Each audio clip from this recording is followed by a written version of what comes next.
Bonjour, bonjour, chers abonnés sur la chaîne, chers passionnés, amis des oiseaux des Canaries et des chardonnerets. Encore une nouvelle vidéo sur Canaries du 28.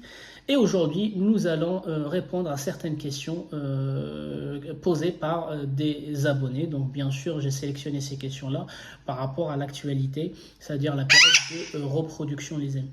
Mais avant toute chose, j'aimerais passer 2 ou 3 messages, les amis. Donc, je rappelle que le même séminaire qui a été organisé par l'EIE et l'EPPSA il y a 2 ans au Parrot World, donc ça veut dire le sud de la région parisienne, aura lieu encore 2 ans après, ça veut dire cette année, au mois de mars, au même endroit, les amis, pour ceux que ça intéresse. Donc je rappelle que c'est un séminaire sur 2 jours, un samedi, une journée et demie, un samedi, une journée de samedi et une demi-journée de dimanche, donc la fin du séminaire dimanche 14h ou 15h, les amis. Ça vous laisse aussi le temps de faire autre chose de votre week-end. Donc je rappelle que ce séminaire a déjà eu lieu il y a 2 ans. C'était un séminaire très riche. Il y a eu l'intervention des professionnels, il y a eu l'intervention de Kamel Latrèche, président, de Jean-François. Et ça a été aussi le moment idéal pour venir rencontrer des éleveurs. Quand je dis des éleveurs, c'est les éleveurs de bec droit comme nous, les fringilidés, mais aussi le PPSA. En fait, ce sont majoritairement des éleveurs de bec crochus. Et ça se passe dans un endroit en fait où on élève des becs crochus, donc Parrot World, c'est des soigneurs sur place, professionnels sur place, tout simplement. En fait, c'est l'idéal pour venir recueillir en fait des informations auprès des professionnels, et on est sur le terrain, les amis. Donc je vous laisse découvrir le programme, les amis. Donc la journée du 16 va démarrer à partir de 10h. Donc je rappelle, on se retrouve sur le parking à 9h30, 9h45, et puis on rentrera ensemble dans la salle du séminaire vers 10h. On commencera à 10h autour d'un café pour faire les présentations entre nous. À partir de 10h30, il va y avoir l'ouverture du séminaire par le directeur du centre, les amis. À 10h45, on va présenter les associations, donc le PPSA par Eric, et bien sûr l'EIE par Kamel Latrèche. À 11h15, on parlera un peu de Unicab. À midi, il va y avoir une pause déjeuner. Donc, je rappelle que ça sera le ramadan pour ceux qui font le ramadan. Mais pour ceux qui ne font pas le ramadan, il y a quand même en fait des réservations de plats. Donc, dans l'inscription, quand vous allez demander remplir le formulaire pour le séminaire, vous avez bien en fait des paragraphes pour les repas. Ceux qui veulent les repas de midi et le soir, il faut les cocher. Sinon, pour ceux qui font le ramadan, on n'est pas concerné par les repas, les amis. Donc, à 14h, on redonnera la parole à Kamel Latrèche pour nous expliquer les bonnes pratiques et les entretiens dans un milieu de captivité. À 15h, on va redonner la parole à Sébastien pour nous parler un peu des bases en prophylaxie aviculture. À 16h, une petite pause autour d'un café encore une fois. À 16h15, on va redonner la parole à Jean-François pour nous parler un peu du certificat de capacité, les autorisations d'ouverture d'établissement. À 17h, les programmes de préservation EPPSA par Eric. Et puis, avant de clôturer en fait la première journée du séminaire, il va y avoir en fait un échange, des questions, peut-être des expériences à partager entre tout le monde, et les intervenants comme les gens qui assistent au séminaire. Encore une fois, pour ceux qui mangent sur place, en fait, la soirée avec le dîner, le restaurant et la grosse collation. Le lendemain, le deuxième jour, les amis, on démarra encore à 10h, donc même organisation. On se retrouve sur le parking à 9h30, 9h45, et puis on rentre ensemble dans la salle de séminaire. 10h30, Kamel Latrèche prendra la parole pour parler en fait de l'impact du braconnage. À 11h15, Olivier prend la parole pour parler du CIC. Et puis à midi, la clôture du séminaire, les amis. Pause déjeuner pour ceux qui mangent. Et puis à 14h, vous pouvez faire des visites libres dans le centre, les amis. Vous pouvez aussi échanger avec les éleveurs. Vous pouvez aussi en fait traiter les sujets qui vous intéressent personnellement, qui n'ont pas été traités par les intervenants, par exemple. D'accord, donc je rappelle pour ceux qui sont intéressés par le séminaire, donc à la fin du séminaire les amis, il va y avoir bien sûr des attestations données par les deux présidents, comme quoi vous avez bien suivi une formation sur 2 jours, autour en fait autour de notre passion, et ça pourrait donner droit aussi à d'incrémentation en fait des heures théoriques pour certains. Donc ensuite, deuxième message les amis, j'ai dû publier des posts concernant la rivière aux oiseaux, qui est un magasin spécialisé en fait dans les accessoires et la nourriture des oiseaux, uniquement des oiseaux, pas de chat, pas de chien. Donc ça a été un choix des gérants de ce magasin-là. Donc ces deux personnes aussi sont des passionnés, ils ont énormément d'expérience concernant les mutations et les champs, les amis. Donc ce magasin-là se trouve à Avignon et on leur donne de la force pour continuer, pour réussir le projet sur lequel ils se sont lancés, les amis. Enfin, on va démarrer les questions, les amis. Donc, une première question, les amis. La personne me demande si les compléments alimentaires sont nécessaires pour l'élevage de chardonnerets et est-ce que les compléments alimentaires sont mieux que les compléments naturels, que le régime naturel. Donc, les amis, je pense que ce sujet, on l'a déjà traité une fois. Donc, je l'avais traité pendant une vidéo réponse aux abonnés. Donc, les compléments alimentaires, je le redis encore une fois, donc 1 an ou 2 ans plus tard, les compléments alimentaires ne sont pas indispensables à l'élevage. Peu importe ce que c'est des chardonnerets, des canaris, etc., etc. Si, par contre, je dis si, on a en fait un régime naturel bien équilibré et qui apporte tout le besoin nécessaire à nos oiseaux. Ça veut dire quoi? Ça veut dire que l'alimentation de nos oiseaux, elle est variée, premièrement. Ça veut dire aussi qu'il faut que l'éleveur aille faire de la cueillette de certaines plantes, parce que le chardonneret dans la nature, bien sûr, il ne se nourrit pas que de graines, il se nourrit d'insectes, il se nourrit de plantes, les amis. Et donc tout ça, en captivité, le chardonneret ne peut pas aller chercher ses besoins lui-même. Donc d'où l'intervention en fait de l'éleveur pour aller chercher des plantes et les faire rentrer en fait à l'intérieur. Idem, un peu de pâté avec de la protéine animale, c'est de la vitamine B12 pour éviter certains problèmes qu'on a en captivité. Donc les compléments alimentaires ne sont pas indispensables si l'éleveur varie la nourriture, si l'éleveur sait ce qu'il est en train de présenter à ses oiseaux, connaît leurs besoins. Mais par contre, les compléments alimentaires, ils sont, je dirais, plutôt une aide à certains éleveurs, qui soient débutants, ou même il y a des éleveurs professionnels, ils utilisent toujours les compléments alimentaires, pas parce qu'ils ne savent pas subvenir aux besoins de leurs oiseaux, mais c'est parce qu'ils savent très bien qu'on a beau à faire attention au régime alimentaire de nos oiseaux, on ne peut pas éviter un risque de carence, on ne peut pas en fait éviter ce que l'oiseau aurait pu aller chercher lui-même dans la nature quand il est libre dans la nature. Donc c'est pour ça, je pense que les compléments alimentaires, il faut comprendre ou prendre ça comme étant une sécurité pour les éleveurs, afin d'éviter des problèmes de carence ou des problèmes en fait de sous-alimentation dans les élevages. Mais par contre, il y a des gens en fait qui ne donnent plus de compléments alimentaires chimiques à leurs oiseaux parce qu'ils comprennent, ils ont compris en fait les besoins de leurs oiseaux, ils ont testé des méthodes naturelles, ils ont fait planter certaines plantes importantes chez eux et puis ils la présentent tout le long de l'année à leurs oiseaux. Maintenant, pour comparer les compléments alimentaires et les produits naturels, donc encore une fois, un complément alimentaire, en fait, c'est une dose d'acides aminés, c'est une dose d'acide organique, c'est une dose en fait de vitamines, etc., etc. Un produit naturel, c'est un produit brut. En fait, c'est quelque chose qui est brut. Il faut que l'oiseau l'ingère, c'est-à-dire il faut qu'il y ait une digestion de ce produit naturel afin de tirer des acides aminés, des protéines, de l'amidon, des fibres, etc., etc. Donc, l'utilisation du produit naturel, si on a fait le choix d'utiliser un produit naturel, il faut l'utiliser sur toute l'année.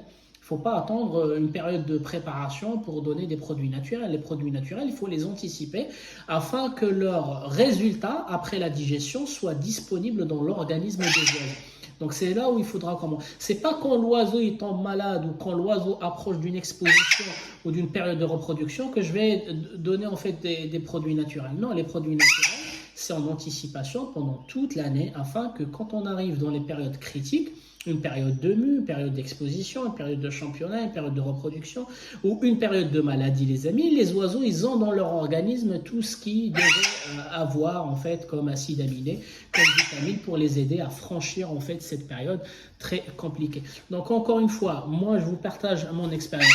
Les compléments alimentaires m'ont aidé à comprendre beaucoup de choses dans mon élevage, à comprendre beaucoup de choses, pas seulement chez le chardonnay, mais chez le canari, les becs crochus, même les perroquets, les aigles. Allez, viens, viens, viens, tu veux des chatouilles, viens là, viens. Tu veux que je le gratte, allez hop. Donc voilà, donc il faut pas en fait, il faut pas être extrémiste. Il faut pas dire ouais les compléments alimentaires ils sont chimiques machin. Non, c'est faux. Il y a des compléments alimentaires qui sont à base de huiles essentielles. Il y a des compléments alimentaires en fait qui sont 100% naturels. Il faut juste en fait lire, se renseigner, appeler peut-être le vendeur ou les marques en fait qui développent les compléments alimentaires et vous saurez que 20% des compléments alimentaires qui sont sur le marché européen en fait ils sont 100% naturels. C'est des extraits de végétaux. Donc voilà, donc il ne faut pas tout mettre dans le même panier. Il faut aussi séparer ce qui est complément alimentaire de ce qui est antibiotiques et médicaments. Donc tout ce qui est médical, les amis, n'a rien à voir avec un complément alimentaire. Donc les médicaments, c'est pour soigner un oiseau, un animal qui est malade. Donc c'est pas pour anticiper une maladie, une future maladie chez un animal. On donne des produits médicaux quand l'oiseau est malade. Et quand l'oiseau est malade, plus il est diagnostiqué. Ça veut dire diagnostiqué par un professionnel ou par quelqu'un qui connaît aux pathologies, les amis, pour pas donner n'importe quel traitement à n'importe quel oiseau en fait qui n'a pas la même pathologie. Je sais pas pourquoi d'habitude il bouge pas autant. Et puis en fait les compléments alimentaires c'est juste une aide, une sécurité en fait, comme on ne contrôle pas trop ce qu'on donne dans les graines et la pâtée, en fait on rajoute des compléments alimentaires pour faire un surstock de certaines substances nécessaires à l'oiseau, dans l'organisme de l'oiseau, et éviter des catastrophes dans l'élevage, les amis. Donc ensuite il y a une personne qui me parle de la préparation. Quel est le critère le plus important pendant cette phase de préparation? Bon, je reviens sur une vidéo que j'avais faite très complète. Encore une fois, la préparation, c'est un abus de langage. Le mot, ce qu'on appelle nous, préparation à l'exposé, préparation au concours, préparation à la reproduction, à la mue, etc., c'est un abus de langage. Donc vous savez très bien que quand on est un vrai éleveur, on prépare nos oiseaux pendant toute l'année. En fait, on ne va pas les abandonner, les négliger pendant toute l'année. Quand on approche en fait aux périodes qui nous intéressent, on va s'y mettre et on va doubler les doses. C'est le meilleur moyen de rendre malade l'oiseau parce qu'on charge 100 fois. On charge 100 fois en vitamine E, on charge 100 fois en oligo-éléments, on charge 100 fois et les oligo-éléments ainsi que les vitamines deviennent toxiques quand ils sont trop chargés. Le foie et les reins, en fait, ça freine leur fonction vitale. Donc c'est pour ça, la préparation c'est toute l'année, mais effectivement on a pris comme habitude de faire encore plus attention quelques semaines, voire quelques mois avant ces périodes-là qu'on appelle les périodes critiques des oiseaux. Donc l'un des critères qui est basique pour la reproduction, les amis, ouch, il m'a donné un coup, c'est bien l'éclairage, donc la durée d'éclairage. Quand on parle d'éclairage, on ne parle pas d'intensité d'éclairage. On ne parle pas de la composition de la lumière. Il y a des lumières jaunes, il y a des lumières blanches, il y a des lumières bleues, etc. etc. On ne parle pas de ça.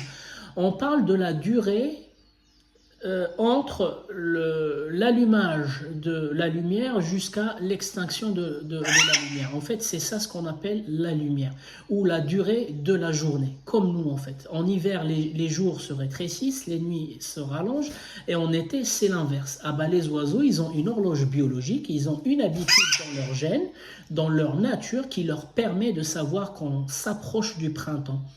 Donc, comme en hiver, les nuits étaient plus rallongées, les journées, elles étaient plus courtes, en fait, du moment où commence à basculer, la nature commence à basculer dans l'autre sens, ça veut dire les nuits se réduisent et les journées se rallongent, l'horloge biologique des animaux commence à détecter ce changement-là et détecte automatiquement qu'il faut bouger, qu'il faut aller chercher des graines germées par terre, qu'il faut aller chercher les plantes, qu'il faut aller chercher. Et si vous avez compris, vous avez remarqué, tout est lié.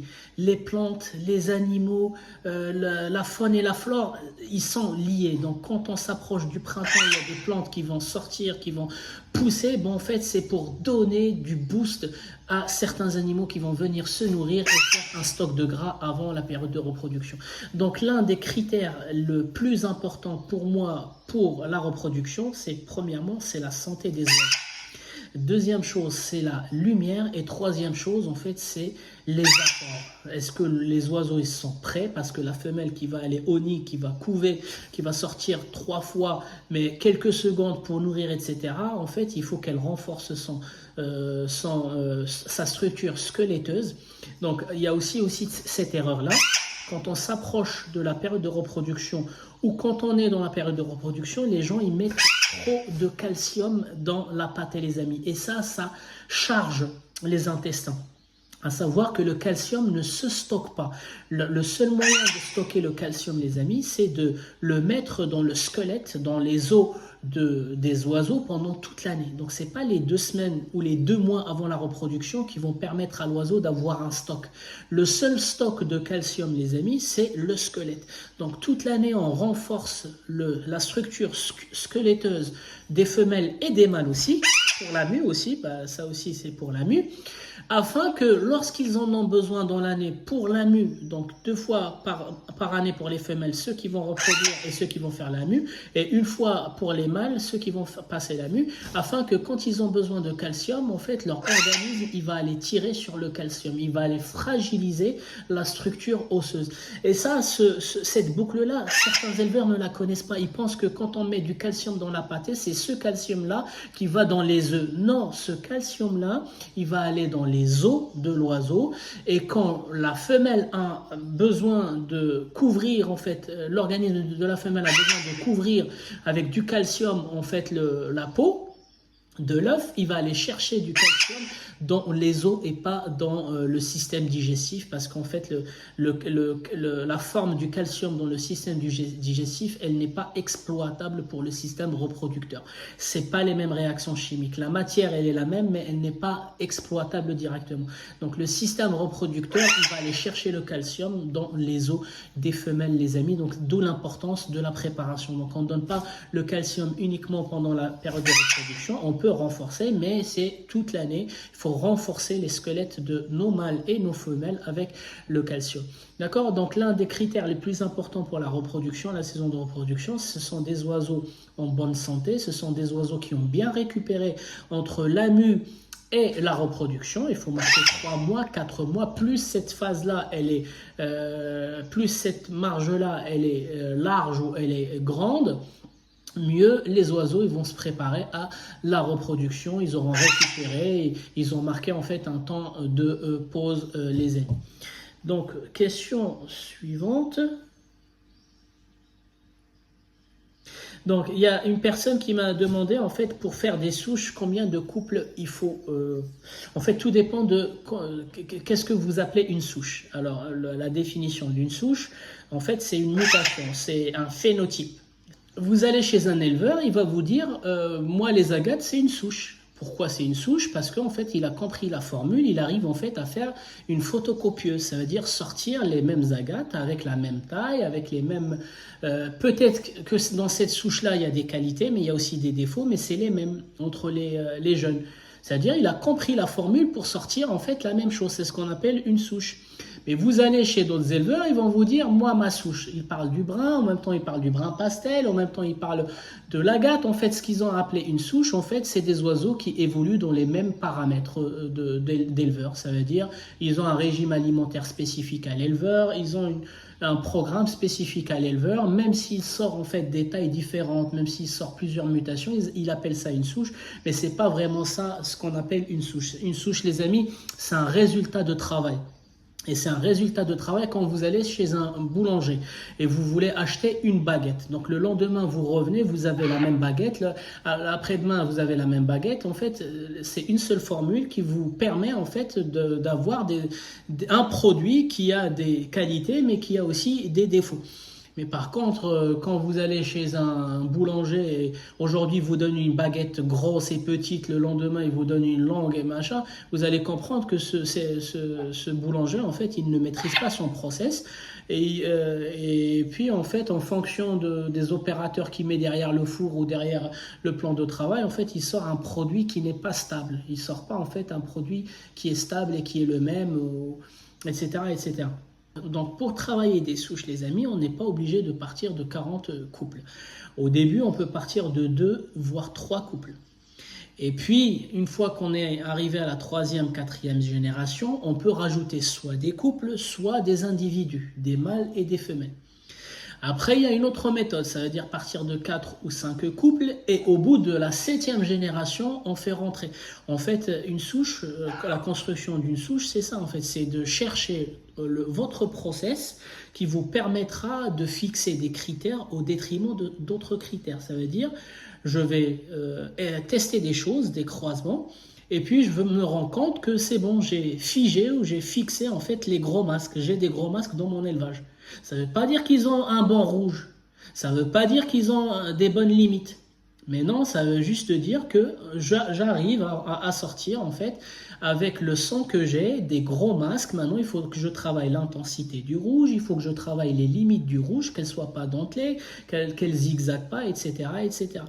Et petit à petit, critère par critère, l'éleveur, au bout de 5 ans, 6 ans, voire même 10 ans, il y a des gens qui ont travaillé leur souche sur 10 ans, ils arrivent en fait à réduire le nombre de défauts.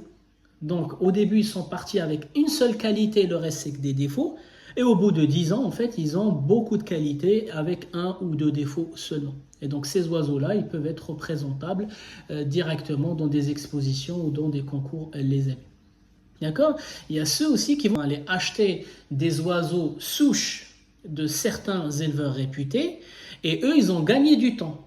Donc ça veut dire les éleveurs réputés, ils ont déjà travaillé la taille, ils ont déjà travaillé la qualité de la plume, etc., etc. Mais ils vont, mais c'est pas une souche en fait. Ils ont travaillé leur souche à partir de d'autres souches. C'est ça ce qu'il faut comprendre. En fait, vous pouvez gagner du temps si vous créez votre souche en partant des souches qui sont déjà championnes ou qui sont déjà travaillées par d'autres. Ça veut dire vous prenez le relais pour spécifier votre souche à partir de 2 ou 3 souches. Et la plupart des gens qui ont des souches aujourd'hui, ils vous diront en fait à la base c'est la souche de tel ou de tel, machin, machin, et j'ai travaillé pendant 10 ans et ça devient leur souche. D'accord? Donc la dernière question, les amis. Donc, encore une fois, pour agrandir, donc le major, il y a une personne qui me pose les questions pour me dire, voilà, moi je travaille avec des intermédiaires et je souhaite en fait avoir des vrais majors, etc., etc. Donc là, vous allez avoir 2 choix. Donc, soit à partir de l'intermédiaire, soit vous arrêtez, vous débarrassez de l'intermédiaire et vous allez chercher des vrais majors, sachant que c'est très très compliqué de trouver des vrais majors parce que toutes les sous-espèces ont été polluées, ont été mélangées en fait chez les éleveurs, y compris moi. Moi, de temps en temps, je sors des oiseaux qui sont à 14,5, c'est pas vraiment du vrai major. Mais pourquoi? Parce que les souches que j'avais achetées d'autres éleveurs avant, elles étaient certainement polluées. Mais moi, j'ai jamais intégré un intermédiaire. Des fois, j'arrive devant un oiseau, il est beau, c'est la mutation que je veux, etc., etc. Mais ce que j'appelais les féos ou les auroras, j'ai trouvé des oiseaux moins chers ici en France, mais c'était des intermédiaires. J'ai préféré acheter en Italie des vrais majors chez Massima Salva et j'ai préféré acheter chez Freddy des vrais majors en Belgique. Je les ai payés beaucoup plus cher, voire 2 fois plus cher, mais j'ai gagné du temps parce qu'ils avaient déjà la taille des majors. D'accord? Mais certains, ils vont acheter l'intermédiaire parce qu'il est un peu pollué entre les petites tailles et les grosses tailles. Mais par contre, s'ils veulent vraiment descendre sur des petites tailles ou aller sur les grosses tailles, ils vont avoir du travail à faire. 2 ans, 3 ans, 4 ans, et des fois même 4 ans, on n'arrive pas en fait à remonter sur une taille de major. Voilà, parce que le gène a été trop pollué. D'accord? Donc l'idéal, c'est quand on veut travailler les majors, c'est de partir des majors, des vrais majors, les amis. Et puis si on a entre les mains déjà des intermédiaires, bah, il vous faut du temps. C'est-à-dire, il faut à chaque fois garder le mâle intermédiaire et puis lui ramener une grosse femelle major à chaque fois. Donc chaque 1 an ou 2 ans, il va falloir introduire en fait des femelles de grosse taille. Vous gardez toujours les mâles et vous faites introduire en fait des femelles de grosse taille, les amis. Et idem pour la petite taille. Donc pour ceux qui veulent travailler les petites tailles, il faudra, la femelle, elle donne toujours en fait le volume, elle donne une partie de la qualité de sa plume, elle donne la proportionnalité en fait de la tête avec le corps. Voilà, donc souvent quand on a des défauts esthétiques sur nos oiseaux, on corrige en fait les femelles reproductrices. Et quand on commence à voir des défauts sur les couleurs et sur un peu comment on appelle ça, le contrax, on corrige en fait les mâles reproducteurs, les amis. Donc je pense avoir répondu en fait aux 4 questions, les amis. Vous voyez très bien que ce sont des questions en fait auxquelles n'importe qui, des questions que n'importe qui pourrait les poser. Même moi des fois ça m'arrive en fait de poser ce genre de questions. Voilà, donc je dis pas que la réponse elle est unique. Moi je vous ai répondu en fonction de mon expérience et en fonction des informations dont je dispose. Peut-être que certains pourront compléter en commentaire. Regardez le bleu qu'il a sur l'aile et le rouge qu'il a sur la queue. J'adore cette espèce-là.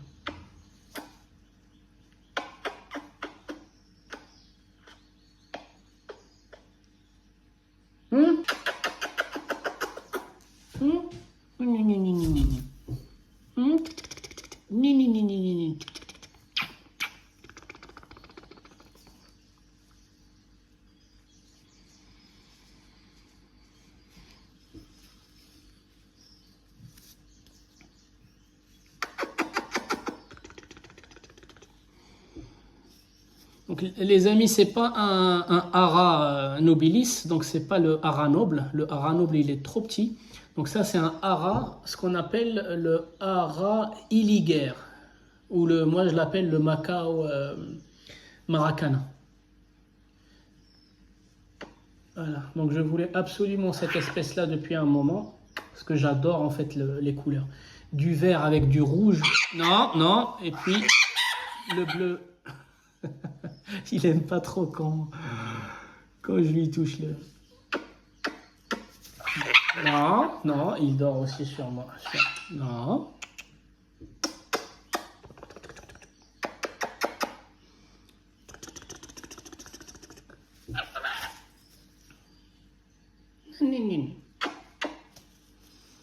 Bon, les amis, c'était Canaries du 28. Je vous souhaite un bon visionnage et je vous dis à la prochaine vidéo.